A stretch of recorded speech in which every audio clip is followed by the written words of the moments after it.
मनुष्य भी बड़ा विचित्र प्राणी है।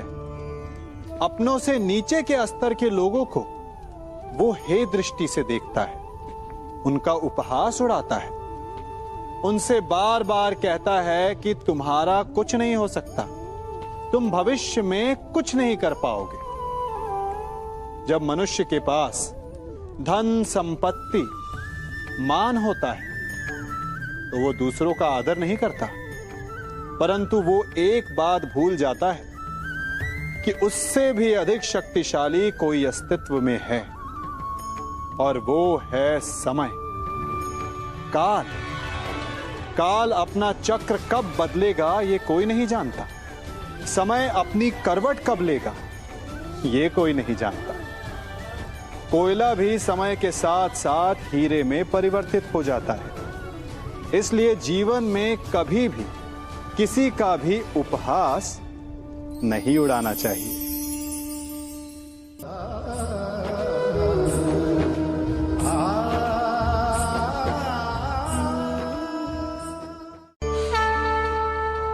गर्व, अभिमान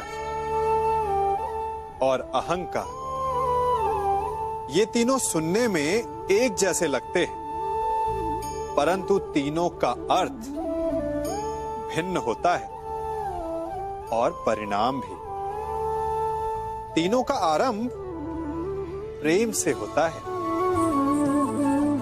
स्वयं से प्रेम, परिश्रम हमारे मन में गर्व को जन्म देता है और सफलता अभिमान जगाती है। यहां तक ठीक है, परंतु जब ये भावना अहंकार बन जाती है तब वो समस्या बन जाती है, क्योंकि सबसे बुरा अंत अहंकारी का ही होता है।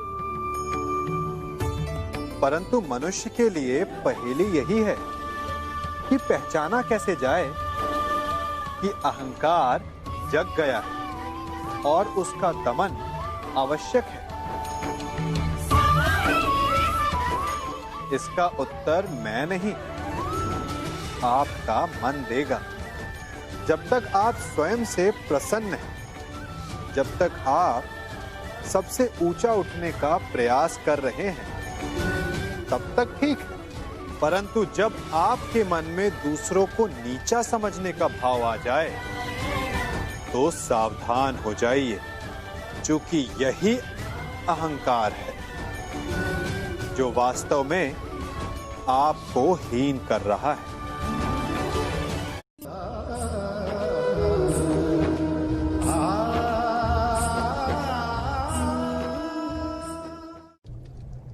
हमारा शरीर प्रकृति का एक महान आविष्कार है। इससे जटिल संरचना संसार में और कोई नहीं। हमारा शरीर जितना जटिल है, यदि इसे ठीक से जाना जाए तो इससे अधिक सरल ज्ञान देने वाला और कोई नहीं। हमारे शरीर में पंच इंद्रियां होती हैं जो हमें भाव, गुण और वस्तुओं का बोध कराती हैं।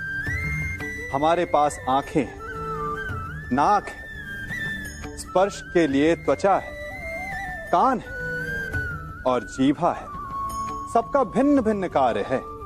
आंखों से देखना, कानों से सुनना, नथनों से श्वास लेना, त्वचा से स्पर्श करना और जीभा से स्वाद लेना। परंतु क्या आपने कभी सोचा कि प्रकृति ने हमें 2 आंखें दी, 2 नथने दी, 2 कान दी, स्पर्श के लिए ये पूरा शरीर दिया, परंतु जीभा केवल 1 दी? ऐसा क्यों?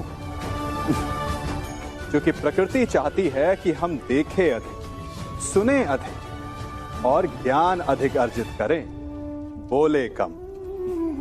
क्योंकि अधिक वाचाल नाश को निमंत्रण देता है। स्मरण रखिएगा।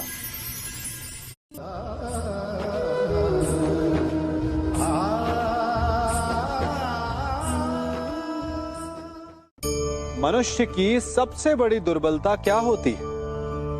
सोचिए। धन, प्रेम, अहंकार। मनुष्य की सबसे बड़ी दुर्बलता होती है उसके रहस्य। चाहे आप कितने भी शक्तिशाली क्यों ना हो, कितने भी प्रबल क्यों ना हो, परंतु उसके रहस्य उसके नाश की चाबी होती है। इसलिए यदि प्रबल रहना है, शक्तिशाली रहना है, समर्थ रहना है, तो अपने रहस्य को किसी को भी ना बताएं, ना मित्र को और ना ही शत्रु को, क्योंकि समय पड़ने पर कब कौन शत्रु हो जाए ऐसा कहना संभव नहीं। विभीषण को रावण के अमृत कुंड का ज्ञात था, इसीलिए प्रभु श्री राम रावण का वध करने में सफल हो सके। इसलिए उचित यही है कि आप अपने रहस्य को स्वयं तक ही सीमित रखें।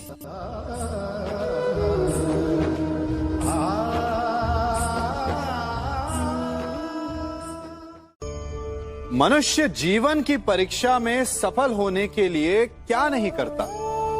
वो परिश्रम करता है, दौड़ भाग करता है, और ये सब करने के पश्चात भी जब उसका काम नहीं बनता तो वो नकल करता है ना? तनिक लौटिए अपने बचपन में, स्मरण कीजिए अपने बचपन की स्मृतियों का। क्या स्मरण हुआ? विद्यालय में जब आप परीक्षा देने जाते थे तो क्या होता था? आप ना सहे, परंतु कोई ना कोई सफलता पाने के लिए नकल करता ही था और उत्तीर्ण भी हो जाता था, है ना? परंतु जीवन की परीक्षा ऐसी नहीं होती। नकल करने वाला सफल नहीं होता। कारण विद्यालय में सबके प्रश्न पत्र एक होते थे, परंतु जीवन के प्रश्न पत्र और उनकी कठिनाई सबके लिए भिन्न होती, तो निश्चित रूप से उनके उत्तर भी भिन्न होंगे ना। इसलिए यदि आपको जीवन में सफलता पानी है तो नकल ना कीजिए, स्वयं के प्रश्नों का उत्तर स्वयं ढूंढिए और सफलता आपकी ही होगी।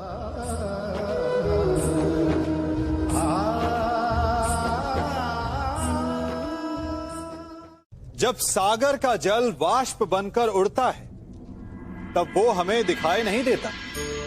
मेघ उस जल को अपने भीतर छिपा लेते हैं, लंबी यात्रा करते हैं, प्रयास करते हैं कि वो जल सदा उनके भीतर छिपा रहे, परंतु जब वायु का वेग उन्हें उड़ाकर किसी पर्वत से ले जाकर के टकरा देता है तब उन मेघों को बरसना ही पड़ता है, क्योंकि यही नियति है, यही प्रकृति है।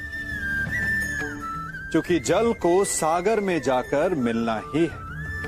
ठीक ऐसा ही हमारे साथ भी होता है।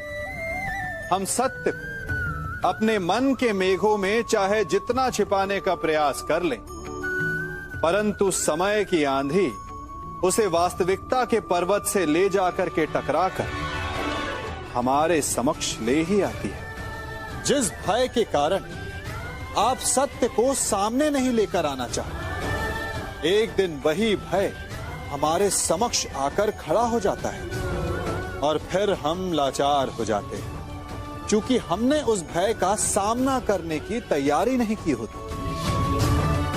इसलिए सत्य से भागे नहीं, उसे छिपाए भी नहीं, उसे स्वीकार करें। भविष्य की बड़ी विपत्ति से बच जाएंगे।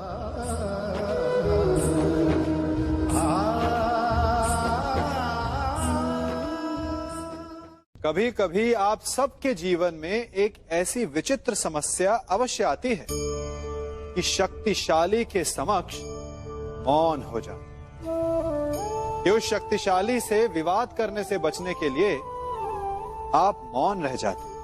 मानता हूं, ऐसा करने से आप एक विवाद से बच जाते, एक संघर्ष से बच जाते, परंतु ऐसा बचाव एक बड़े संघर्ष को जन्म दे देता है। कैसे?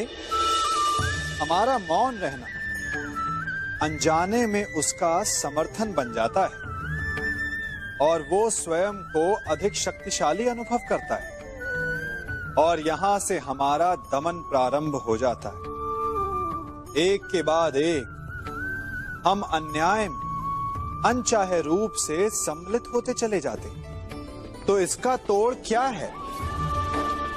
ये समझने के लिए ये जानना आवश्यक है कि ऐसी कौन सी बात है जो आपको विरोध करने से रोकती है। ये सामने वाले की शक्ति नहीं जो आपको रोकती है, ये आपके भीतर छिपा भय है जो आपको रोकता है।